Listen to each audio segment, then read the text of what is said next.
제가 지난번에 한번 헤롯 대왕에게 얘기할 때 유대인의 왕이 무엇이길래 하는 제목으로 말씀을 드린 바가 있습니다. 오늘도 두 번째 시간으로 유대인의 왕이 뭐길래 하는 이런 제목으로 헤롯 왕가의 두 왕, 헤롯 안디바하고 또 헤롯 아그리파 1세에게 얽힌 사연들을 한번 나누어 보고자 합니다. 여러분이 잘 아는 대로 헤롯 가문하면 하스모니안 왕가와 헤롯 가문은 떼어놓을 수 없는 관계예요. 적어도 힐카누스의 주전 160여 년 그때부터 168년부터 이제 마카비 혁명이 일어나가지고 164년까지 그리고 혁명이 완성되고 나서 이제 하스모니안 왕가가 대제상이 되고 왕이 되어서 다스리는 시간이 한 80년 정도 시간이 흘러가고 그때 이제 힐카누스 1세 때 이두메 사람 안티파테르 1세를 강제 개동시켜서 데려오는 시간이 있었습니다. 주전 125년이라고 보시면 됩니다.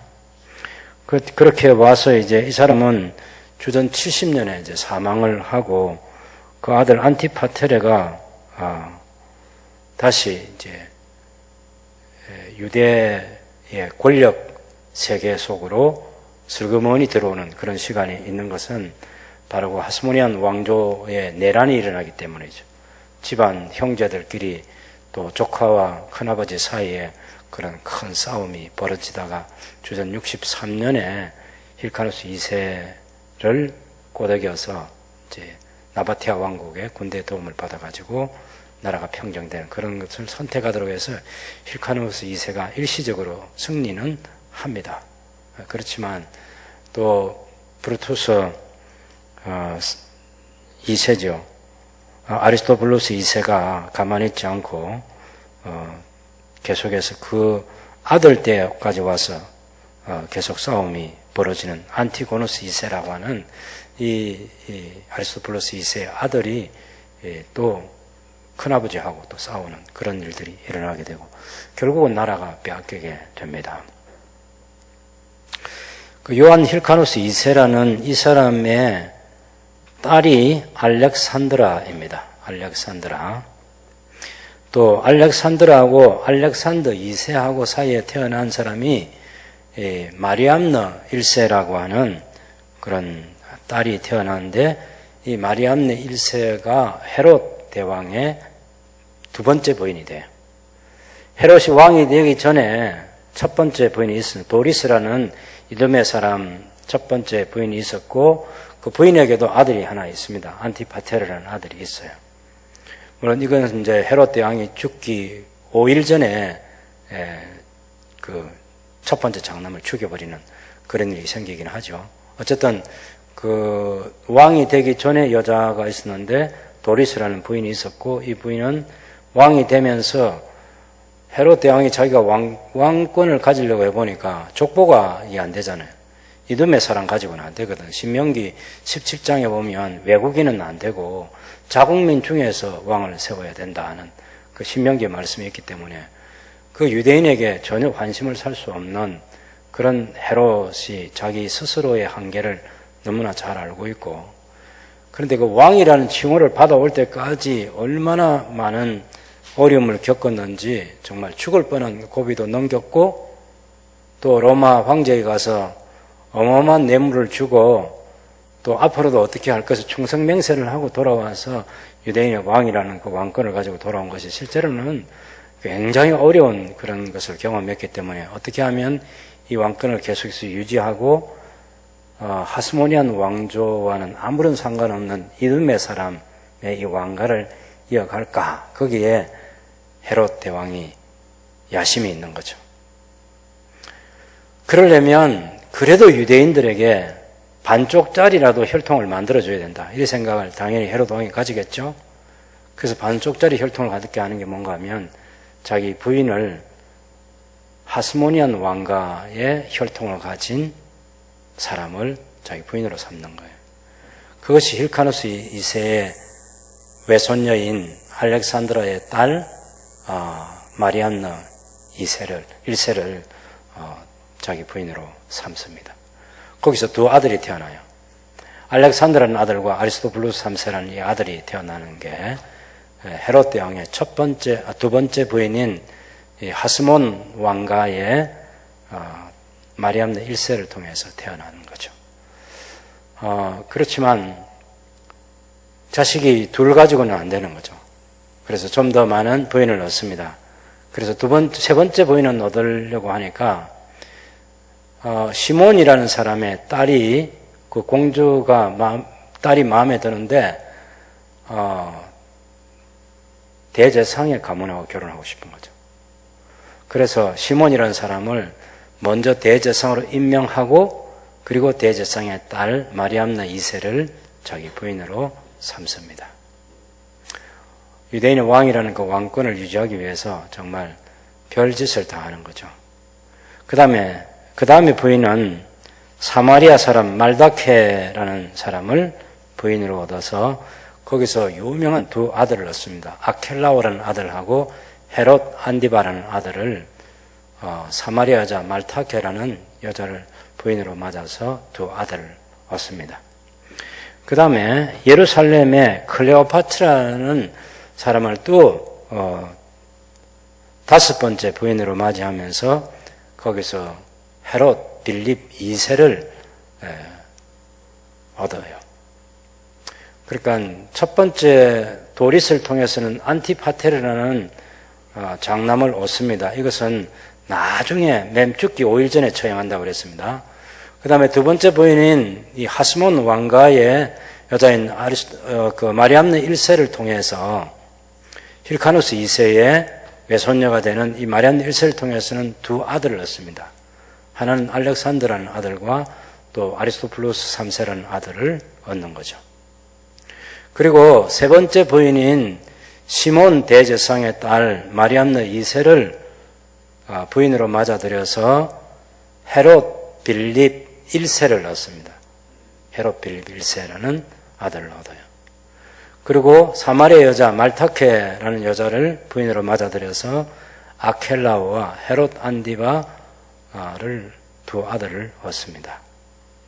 그리고 예루살렘 여자인 클레오파트라를 부인으로 맞아들여서 빌립 2세, 나중에 분봉왕 3명 가운데 한 사람인 빌립 2세, 저 북쪽 갈리 북쪽에 그쪽 지역을 영토로 얻었던 그 빌립 2세를 아들로 얻어요. 이렇게 해서 그 외에도 다섯 사람의 부인이 있기는 하지만 그 사람들은 별 중요한 사람이 아니고 적어도 왕가를 형성하는데 이 사람들이 주목받는 그런 사람들이에요. 그런데 헤롯 왕이 신경 쓴 것은 결국에는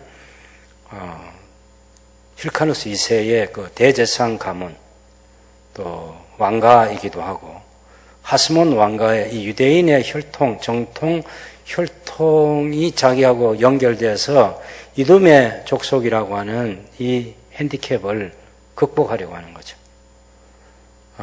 그렇게 해서 노력한 결과가 그런 많은 부인들을 얻고 또 아들들을 얻고 그런 가운데 이 셋째 부인, 넷째 부인, 특별히 그 아켈라오와 그 헤롯 안디바의 어머니인 이 말타케라는 여자가 굉장히 야심이 있죠. 자기 아들들을 헤롯 대왕을 이은 왕으로 세우고 싶은 거죠.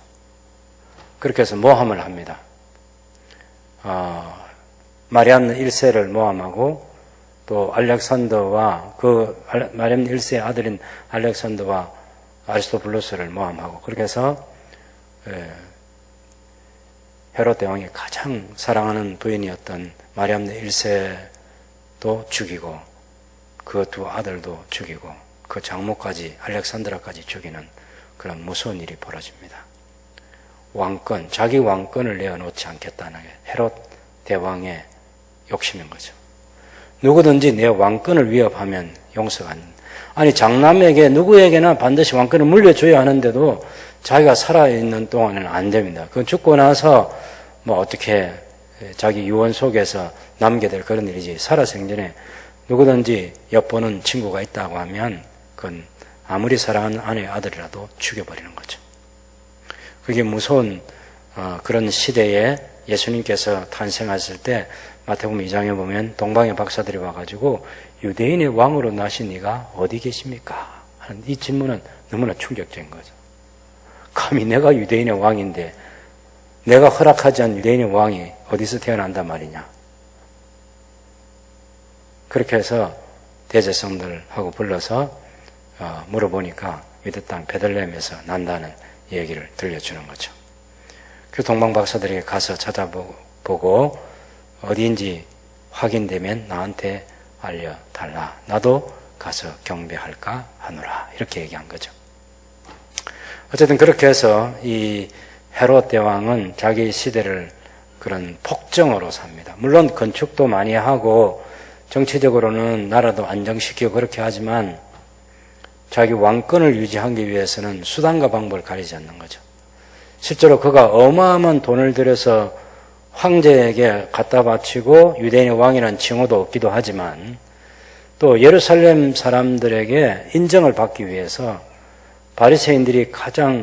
바리새인들과 사두개파 사람들과 유대인들 그 민중들이 가장 중요하게 생각하는 성전, 그것이 스룹바벨 성전이 너무 초라하니까 큰 어마어마한 성전 건축, 외곽이 어리어리한 그런 성전을 건축하는 게 헤롯 성전인 거죠. 그렇게 해서 자기 왕권을 유지하고 결국에는 그렇게 사랑하는 아내와 아들들을 죽여버리고 왕을 세울 만한 사람은 이제 넷째 부인인 말타케의 아들 둘, 헤롯 안디바하고 아켈라오를 가장 신임했습니다, 사실은. 근데 그 아켈라오와 헤롯 안디바, 그리고 다섯째 부인인 클레오파트라가 낳은 헤롯 빌립 2세, 이 세 사람에게 영토를 조금씩 나누어주는 분봉왕을 세우는 선에서 자기가 유대인의 왕이라는 자기 계승자는 세우지 못하고 헤롯은 죽게 되죠.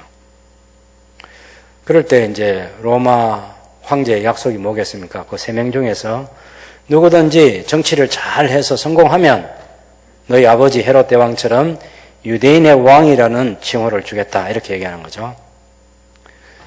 유대인의 왕과 분봉왕은 하늘과 땅만큼 다릅니다.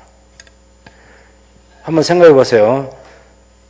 헤롯 안디바가 갈리 지역의 분봉왕으로서 1년에 거둬들이는 세수가 200달란트라고 했죠. 1달란트가 10억 정도 되는 돈인데 200달란트 되는 돈이 갈리 지역과 베레아 지역, 그 갈리 지역에서만 나는 그 세수를 가지고도 200달란트가 된단 말이에요. 그러니 유대와 사마리아와 또 자기의 그 빌립 2세가 다스리는 드라고니 지역, 그쪽 지역까지 합치면 어마어마한 세수를 거둬들일 수 있는 게 유대인의 왕이 되는 거잖아요. 사실 자기 아버지 헤롯 대왕이 유대인의 왕이기 때문에 성전에 헌금도 많이 하고 기부도 많이 하는 거죠. 그러면서 큰 성전도 지어주고 또 로마 황제에게 갖다 줄 만큼 정치 자금 갖다 주고 그렇게 해도 왕권을 유지하는데 넉넉하게 하는 거죠. 그것이 자기 아버지 시대 헤롯 대왕의 시대인데 이제 분봉왕이 되어서 이제 이 아켈라오라든지 또 헤롯 안디바라든지 헤롯 빌립이라든지 이런 사람들이 꿈에도 소원하는 게 유대인의 자기 아버지처럼 유대인의 왕이 되는 거죠. 해마다 한번 생각해 보세요. 세수를 거둬들이면서 자기가 예를 들면 헤롯 안디바 같은 경우에 200달란트 되는데 형 그 아켈라오 걸 뺏어오면 유대와 사마리아 지역의 세수를 내가 갖게 되면 돈이 얼마나 될까를 상상해 보면 이건 정말 잠이 안 오는 거죠. 너무나 행복한 그런 순간들 아니겠습니까? 거기다 동생 빌립 2세의 그런 영토까지 다 자기가 관리하게 되면 그런 큰 꿈을 헤롯 안디바가 꾸는 거죠. 근데 뭐가 안 돼요? 반쪽짜리밖에 안 돼요. 반쪽짜리. 자기하고 자기 어머니 사마리아 여자, 사마리아 여자가 자기 어머니잖아요. 근데 이 유대인의 정통 혈통이 아니란 말이에요. 하스몬 왕가에서 내려오는 핏줄이 연결이 돼야 되는데 이게 안 되는 거죠. 그래서 헤롯 안디바는 자기 아버지처럼 자기는 자기의 반쪽 핏줄은 이두메 사람이고 반쪽 핏줄은 또 사마리아 여자인 자기 어머니 말타케 사이에서 자게 태어나고 연결이 안 되는 거예요. 어떻게 하면 이 하스모니안 왕조에 이 뭔가 붙들어야 되겠는데 딱 한 사람이 있는 거죠. 그 사람이 바로 마리암네 1세 두 아들 가운데 알렉산더하고 아리스토블루스가 있는데 그 알렉산더에게서 난 알렉산더가 난 아리스토블루스 4세가 낳은 아들이 아그리파 1세이고 딸이 헤로디아예요. 헤로디아가 누나예요. 누나. 그런데 이 헤로디아가 누구의 아내가 되어 있습니까? 빌립 1세의 아내가 되어 있는 거예요. 빌립 1세. 그 빌립 1세는 그 분봉왕이 되지 못했어요.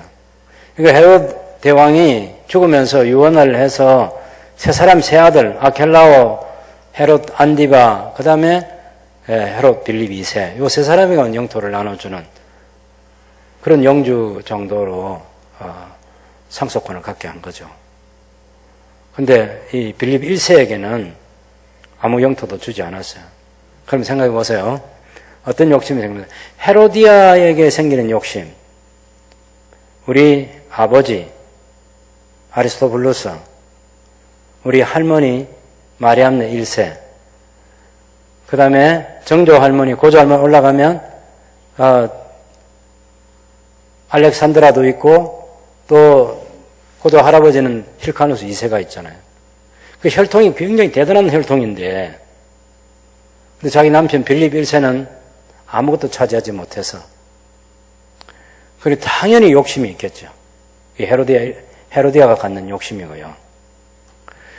그 다음에 헤롯 안디바는 원래 결혼을 누구하고 했냐면 나바테아 왕의 공주와 나바테아 왕국의 아레다 왕의 공주하고 결혼을 했어요. 그러니 이건 유대 사회에서 인정을 받는 것하고는 아무 관계가 없어요. 적어도 유대인의 왕이 돼야 되는데 유대인의 왕이 되고 유대인들로부터 내가 지지를 받으려면 이 유대인들이 좋아할 만한 무언가 지푸라기를 하나 잡아야 되는데 그것이 하스모니안 왕가의 누군가 손을 잡는 겁니다. 그럼 자, 하스모니안 왕가의 가능성이 있는 사람이 누구죠? 헤로디아. 근데 헤로디아는 자기 남편 빌립 1세가 아무런 왕권을 갖지 못하고 그냥 평범한 사람이란 말이에요. 이거 너무 욕심나는 거죠. 자기로서는 억울한 거죠. 할아버지 그 헤롯 왕의 그런 역사가 펼쳐지는 그 현장에 자기도 무슨 왕권을 가진 사람하고 결혼이 됐으면 좋은데 자기 남편 빌립 1세는 아무런 권력이 없는 사람인 거죠. 헤로디아가 거기에 만족하지 못하고 있는 것이고 그 다음에 헤롯 안디바는 나바티아 왕국의 아레다 왕의 딸과 결혼을 했는데 그것 또한 자기가 유대인의 왕이 되는 데는 아무런 도움이 안 되는 거예요.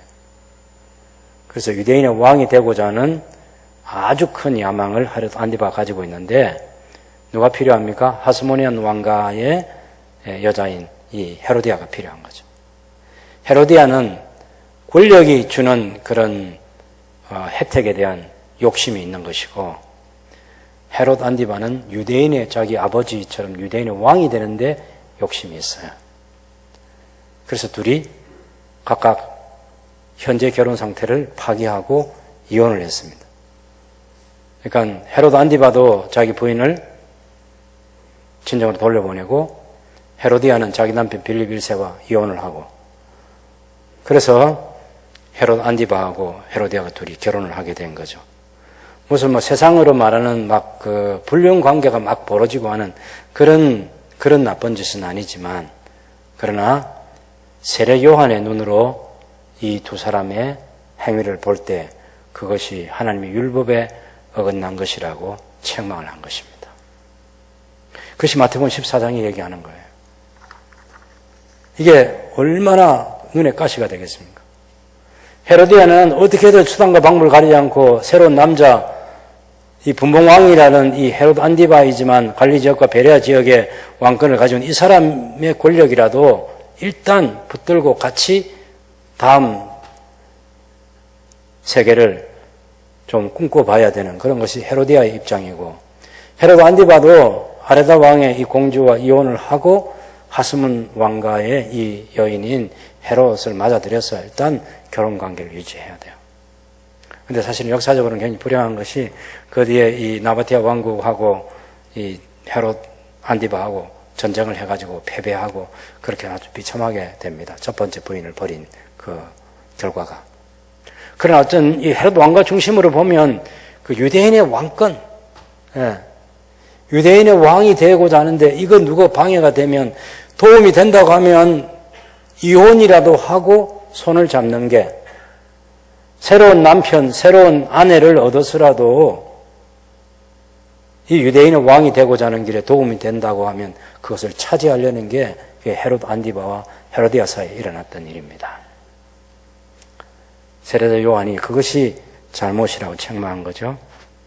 그랬더니 오늘 아까 우리가 성경에 읽은 것처럼 이 헤롯이 자기 생일이 됐을 때 그 6절 보시면 여러분 마태복음 14장 6절 보면 마침 헤롯의 생일이 되어 헤로디아의 친딸이 연회석 가운데 들어가서 춤을 추고 헤롯을 기쁘게 했다 이렇게 말하고 있습니다. 여러분 왜 이게 헤로디아의 친딸이 강조됩니까? 이 살로메는 여기 이 이름이 이제 살로메라는 헤로디아의 딸인데요. 헤롯 안디바의 딸이 아니고 헤롯 빌립 1세의 딸이잖아요. 헤롯 빌립 1세. 헤롯 빌립 1세와 헤로디아 사이에서 낳은 딸이 살로메이기 때문에 이 딸은 헤롯 안디바하고는 아무 관계가 없고 헤로디아의 친딸이죠. 헤로디아에게는 친딸이에요. 그래서 친딸을 강조하는 거예요.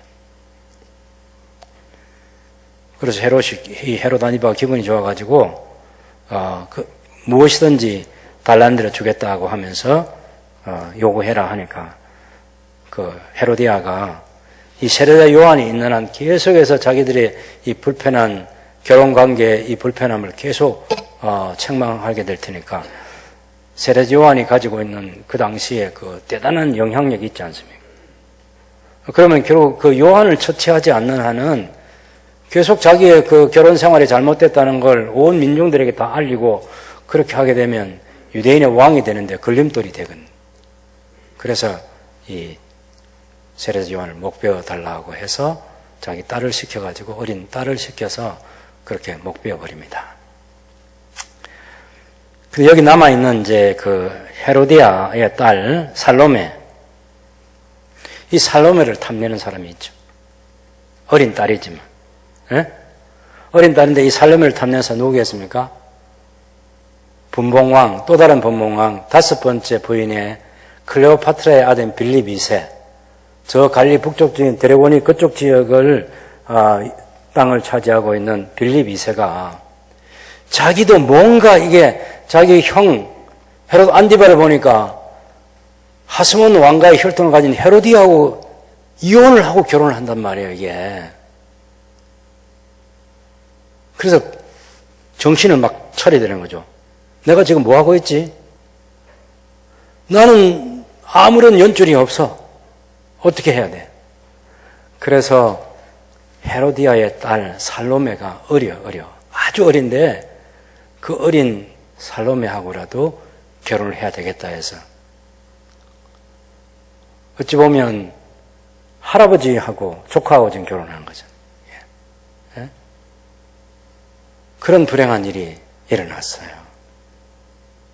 근데 우리가 그 결혼 관계를 왜 살로메하고 결혼했냐 할 때 유대인의 왕이 되고 싶어서 그런 거예요. 그런 손녀딸 되는 그 여자를 아내로 맞아들였으라도 자기 형 헤롯 안디바처럼 하스모니안 왕가의 이 핏줄을 붙들려고 하는 거죠. 그게 헤롯 안디바, 헤롯 빌립 2세가 하스모니안 왕가의 헤로디아라는 여자를 아내로 맞아들이는 것, 그리고 헤로디아의 친딸인 이 살로메를 아내로 맞아들인 그런 불행한 역사가 그 시대에 있었다고 성경과 역사가 우리에게 보여주는 거죠. 유대인의 왕. 그냥 명예만 있는 게 아니라 어마어마한 돈이 따라다니는 거죠. 권력. 무서운 권력 맛입니다. 이게. 권력이 가질 수 있는 어마어마한 혜택을 누리고 싶어하는 인간의 욕망, 끝이 없는 욕망이다. 그렇게 생각할 수 있겠죠.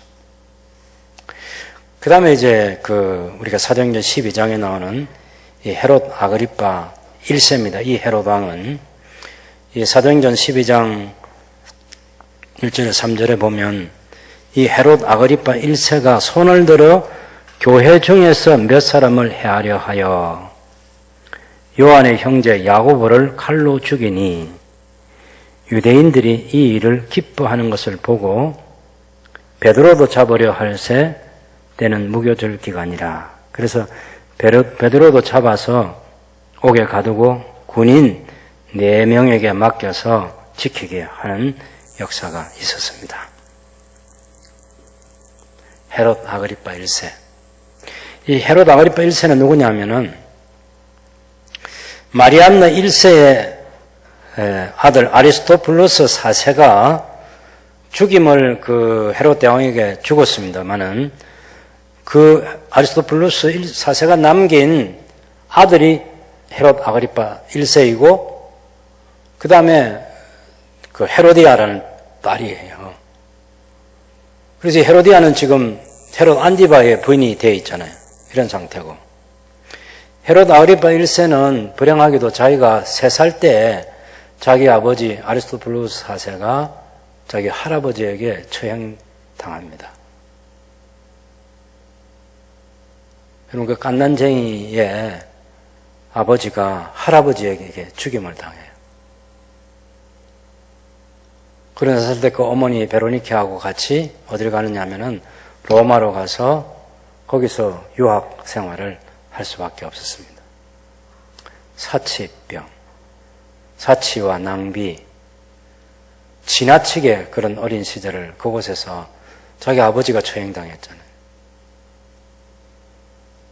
자기 어머니하고 살기 위해서 로마로 지금 피신해 있는 그런 상황인데 거기서 살면서 이제 정말 놀라운 행운이 그에게 찾아와요. 그 행운이 뭐냐 하면 제일 첫 번째 로마 황제가 오늘 아침에 말씀드릴 때 카이사르 아우구스투스라고 그랬죠. 두 번째 황제가 카이사르 티베리우스입니다. 세 번째 황제가 가이우스고 네 번째 황제가 우리 성경에 나오는 글라우디오 황제입니다. 글라우디오 황제. 그런데 이 헤롯 아그리파 1세가 4살 때 로마로 가가지고 누구와 같이 친구가 돼서 자랐냐면 가이우스하고 클라우디우스하고 같이 자라게 돼요. 그리고 여러분 이 사람들이 나중에 로마 황제가 되잖아요. 3대 4대 황제가 되니까 그 사람과 인맥을 쌓은 것이 얼마나 대단한 사람이에요. 정말 대단한 사람이 되는 거죠. 그렇게 해서 나중에 이 사람이 이제 로마 황제 가이오스 다음에 클라우디우스 황제 때 유대인의 왕이라는 칭호를 가지고 예루살렘으로 돌아오는 거죠.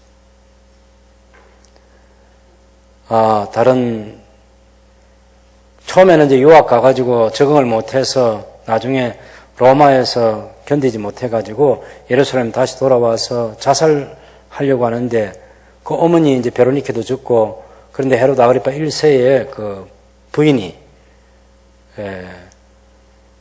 헤로디아에게 도움을 요청합니다. 헤롯 아그리파 1세의 누나인 헤로디아에게 도움을 요청해서 헤로디아가 자기 남편 안디바하고 같이 분봉왕으로 다스리고 있으니까 행정장관이 되는 그런 기회도 주기도 하지만 결국은 적응 못하고 다시 로마로 돌아가서 이제 막 주벽에 빠지기도 하고 굉장히 위태로운 그런 시간도 보내는데 마침 이제 가이우스가 황제가 되고 또 얼마 안 있어서 클라우디아가 또 황제가 돼가지고 친구죠. 친구가 로마 황제인 거예요. 이게 이 인맥이 정말 대단한 인맥인 것이고 자기가 쌓은 그 유대에 있는 다른 시시한 그 유대에서 자라는 그런 정도가 아니고 로마 제국의 수도인 로마에서 유학 생활을 한 그런 경력이 대단한 그런 왕으로 유대인의 왕이라는 칭호를 가지고 돌아올 때 그 누나인 헤로디아가 못 견뎌하는 거죠. 자기 동생이 유대인의 왕이 되어 돌아오는데 자기 남편 헤롯 안디바는 여전히 분봉하고 있는 거죠. 그 남편을 계속해서 부축에 세우고 꼬드겨 가지고 황제에 가서 뭔가 수단을 좀 부려보라고. 그렇게 해서 이 헤롯 안디바가 황제를 만나러 간 사이에 그 눈치를 챈 헤롯 아그리파 1세가 놓치지 않고 먼저 사람을 보내어서 헤롯 안디바의 이 정치하면서 잘못한 그런 것들을 다 고자질 해가지고 헤롯 안디바가 황제를 만나기 전에 벌써 다 끝장이 납니다. 유대인의 왕이라는 자리를 두고 누구도 함께 할 수 없다는 거죠. 그렇게 해서 헤롯 안디바는 잡혀서 유배돼가지고 마지막 생애를 비참하고 쓸쓸하게 그렇게 보냅니다. 근데 이제 헤롯 아그리파 1세가 역시 이제 왕이 돼가지고 자기가 유대인 왕이 돼가지고 유대인들 앞에 나서야 되잖아요. 그 나설 때 이제 여전히 자기에게 꺼림칙한 거 하나는 이두메 사람이라는 이것을 벗어날 수 없는 거죠. 그런데 다행히 하스모니안 왕가의 핏줄도 가지고 있고 이두메인 핏줄도 가지고 있는 반쪽짜리 반반 섞여 있는 이거 있지 않습니까? 그래서 이 사람이 쇼맨십이 굉장히 심해요. 아그리파 1세가. 그래서 절기를 지키면서 사람들 앞에 서서 자기가 신명기 여러분 17장 성경 보여드릴까요? 신명기 17장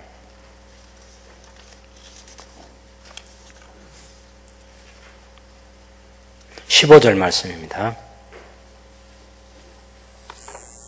신명기 17장 15절 말씀 보면 반드시 네 하나님 여호와께서 택하신 자를 네 위에 왕으로 세울 것이며 네 위에 왕을 세우려면 네 형제 중에서 한 사람을 할 것이요 네 형제 아닌 타국인을 네 위에 세우지 말 것이니라. 주후 41년에 초막절에 아그리파 1세가 뜰에 연단에 올라가서 신명기 17장 15절 말씀을 읽으면서 옵니다. 그랬더니 유대인들이 두려워하지 마십시오. 당신은 우리의 형제입니다. 아그리파 1세의 할머니인 마리암네가 정통 하스몬 왕가의 공주잖아요. 그러니까 자기 할머니가 하스모니안 왕가의 공주이기 때문에 그래서 유대인들이 반쪽짜리이지만 그것을 유대인으로 쳐주는 그런 일이 벌어집니다. 그러면서 이 아그리파 1세가 굉장히 교만해지는 거죠. 그래서 누구의 환심을 사기 위해서 이 정통 유대인인 바리새파의 환심을 사기 위해서 그 당시에 이제 이 교회하고 유대교하고 갈등이 점점 심해져 가는 그런 시간인데 예수님의 제자 가운데 한 사람을 죽여버리는 거예요. 유대인들이 굉장히 환호하고 좋아하겠죠. 이야, 저 사람이 진짜다.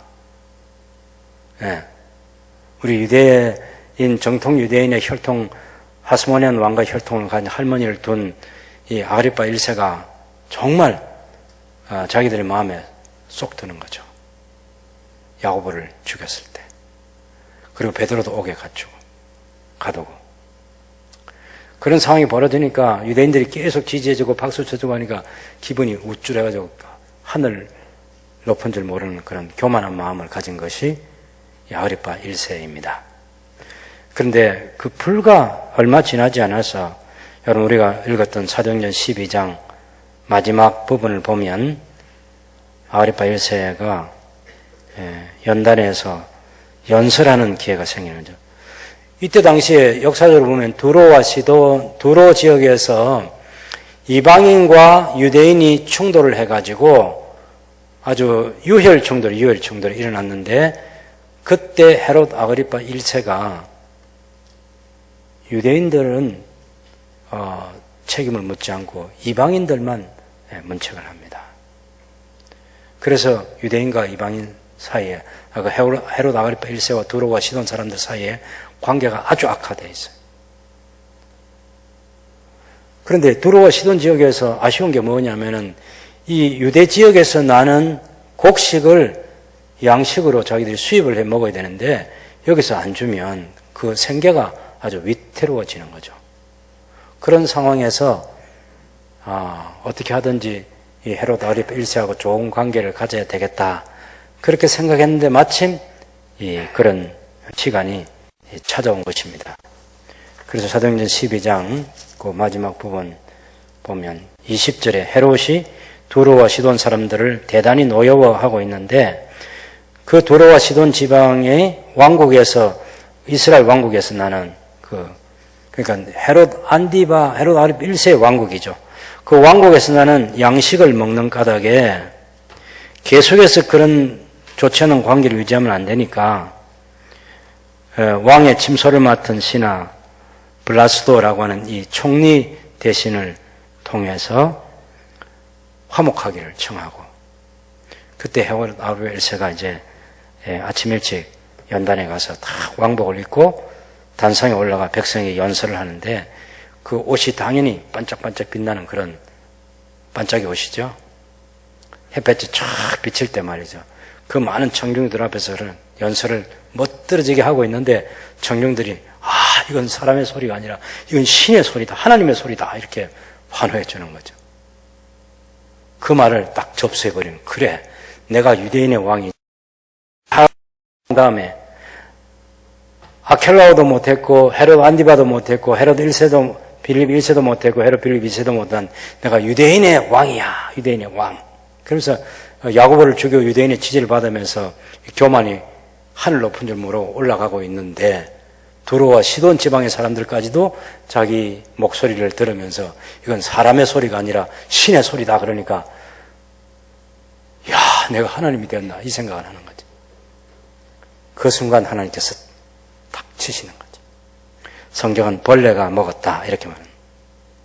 22절은 백성들이 크게 부르되 이것은 신의 소리요 사람의 소리가 아니라 하거늘 헤롯이 영광을 하나님께 돌리지 아니하므로 주의 사자가 곧친이 벌레에게 먹혀 죽으니라.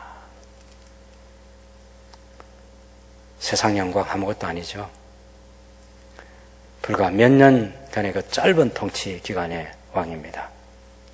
그 헤롯 아그리파 1세가 주후 37년에서 44년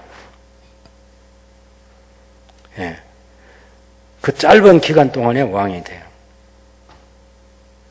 41년에 초막절에 야고보를 죽이고 44년에 하나님의 징계를 받아서 급사하게 되는 죽죠. 그럼 권력이 딱 끝나는 거예요. 유대인이 치고.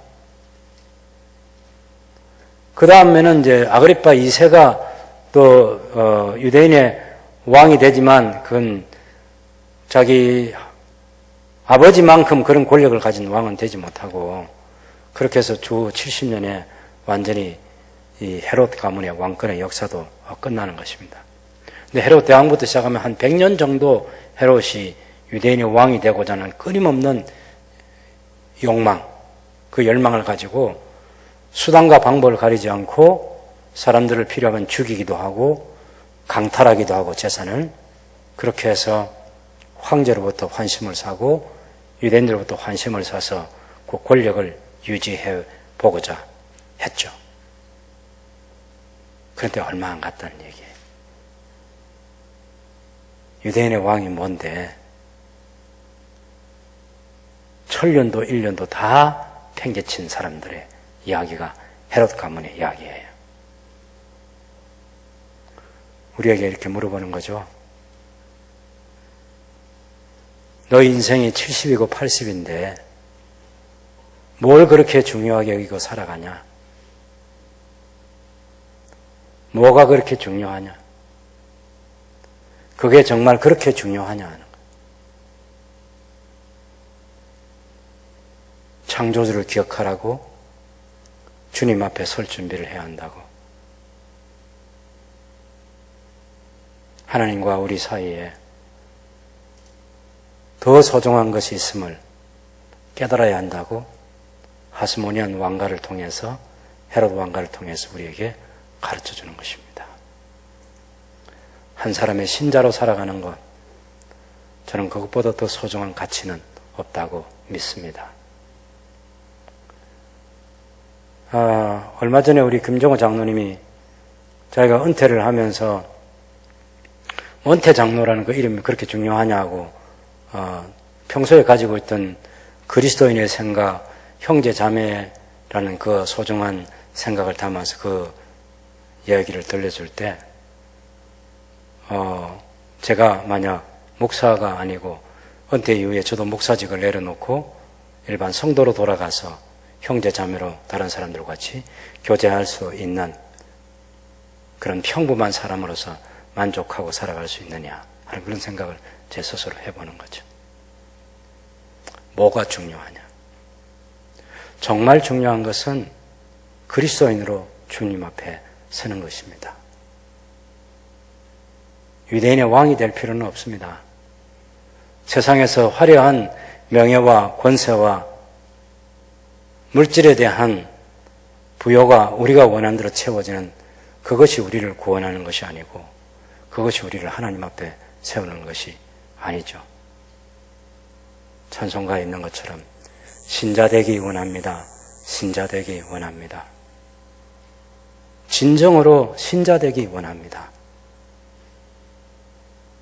그 찬송이 우리의 찬송이 되고 그것이 우리의 기도가 되어서 하나님 앞에 아무것도 하나님과 우리 사이를 갈라놓는 것 없이 순전한 마음으로 하나님 앞에 설 수 있을 때 진정한 성공한 그리스도인, 행복한 사람 되는 거죠. 하나님께서 혹은 다른 사람들이 야, 유대인의 왕이 뭔데? 그게 뭔데 그렇게 살려고 하냐? 그런 유대인의 왕이 없는 우리는 주님만으로 만족합니다 하는 그 고백을 하면서 살아갈 수 있는 저와 여러분이 될 수 있기를 바랍니다.